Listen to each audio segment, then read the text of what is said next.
Estamos en el Molino del Cubo. Esta es la cascada que viene del Arroyo de las Mulas.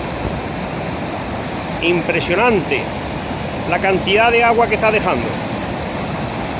Allí hay otra chorrera y nosotros cogemos para ver la cantidad de agua que baja.